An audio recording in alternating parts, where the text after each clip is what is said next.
एक बार की बात है, राजा अकबर व उनके प्रिय बीरबल के बीच कुछ मनमुटाव हो गया। इसके चलते राजा ने बीरबल को राज्य से दूर जाने की सजा दे दी। इस परिस्थिति में भी बीरबल ने हार न मानी और उन्होंने अन्य गांव जाकर वेश बदलकर खेती करना शुरू किया। अब वह एक किसान के रूप में अपना जीवन गुजारने लगे। शुरू में तो राजा अकबर के लिए सब कुछ सामान्य सा था, लेकिन कुछ ही दिन बीते थे कि राजा को अपनी गलती का एहसास होने लगा। वह अपनी दैनिक दिनचर्या में बीरबल को याद करने लगे थे। जब भी उनके समक्ष कोई मुश्किल परेशानी आती तो उन्हें बीरबल की कमी खूब खलती थी।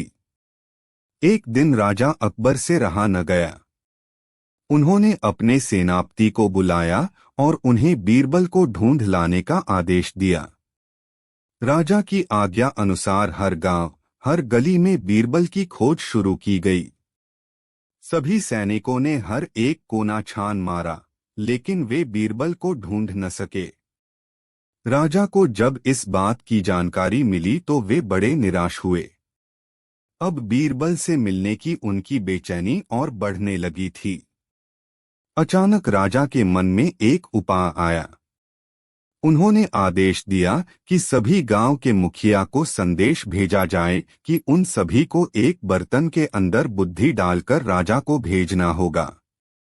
जो भी इस आदेश को पूरा नहीं करेगा, उसे इसके बदले एक बर्तन में हीरे जवाहरात भरकर राजा को भेजना पड़ेगा। सभी गांववासी राजा के इस अजीबोगरीब आदेश को सुनकर परेशान थे। सभी यह सोचकर हैरान थे कि बुद्धि को किस तरह एक बर्तन में भरा जाए। बुद्धि तो सभी के पास उपलब्ध थी, लेकिन उसे किस तरह एक बर्तन में डालना है, यह सोचकर सभी परेशानी में थे। ऐसा न कर पाने की अवस्था में उन्हें उसी बर्तन को कीमती हीरे जेवरों से भरना था, जो कि इससे भी बड़ी समस्या थी।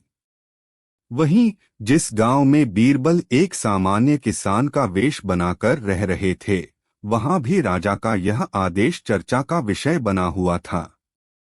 गांव के सभी बड़े बुजुर्ग निराश होकर बैठे हुए थे कि वहां बीरबल आए और उन्होंने कहा कि वह इस समस्या का समाधान निकाल सकते हैं। पहले तो किसी को भी इस बात का यकीन नहीं हुआ, लेकिन उनके पास बीरबल पर विश्वास करने के अलावा और कोई रास्ता नहीं था। इसलिए इस काम की बागडोर बीरबल को सौंपी गई। उस वक्त गांव में तरबूज की फसल उगाने का समय था। बीरबल ने तरबूज के पौधे की एक बेल को एक बर्तन में डाला। धीरे धीरे उस बेल में तरबूज का फल लगने लगा और समय के साथ ही तरबूज ने बर्तन का आकार ले लिया। जैसे ही बर्तन तरबूज से पूरा भर गया, बीरबल ने बेल को फल से अलग किया और उस बर्तन को तरबूज समेत राजा के दरबार में भिजवा दिया।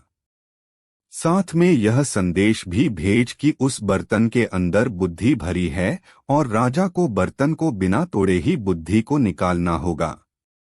जैसे ही राजा ने तरबूज से भरा हुआ बर्तन देखा व उसे निकालने की शर्त सुनी तो उन्हें यकीन हो गया कि ऐसा विचार केवल बीरबल का ही हो सकता है। उन्होंने जल्दी से अपना घोड़ा मंगवाया और बीरबल को अपने साथ वापस लाने के लिए गांव की ओर चल दिए। कहानी से सीख। इस कहानी से हमें यह शिक्षा मिलती है कि हर मुश्किल सवाल का कोई न कोई जवाब जरूर होता है। हमें केवल थोड़ा हटकर सोचने की जरूरत होती है।